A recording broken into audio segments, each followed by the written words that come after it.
Öyle şunu kontrol ettik. Vatandaşlar. Yuvatır. Emmemiz. O adı şu geçti. Zor oldu. Tavşadık. Söyleme konsolun işgərlərini yine bir geze korkuzduk 3 olup. Korktular canavarlar.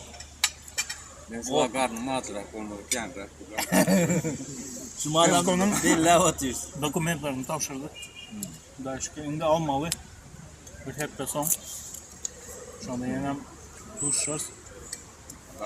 Ben bir daha soracağım. Türkmenistan'ın rayetleri konsolluğu gelse polise çağırlayam kara. Şunu biz gen gördük bara. Bir de koruyacak kol oturdular ha. Bir koruyacak kol çağırdılar. Bir de özlerinden koruma için çağırdılar ha. Doğru. Esası bir de korkumda onun özleri korkup çağırdım ya da polisan çağırdılar. Özlerinden koran şu vatandaşlar deyip çağırdılar. Ya. Tamam terörist sözü oyuncuyken olur ki. Gün diye yerler teröristi. Yani tek hakiki terörist görmendirler.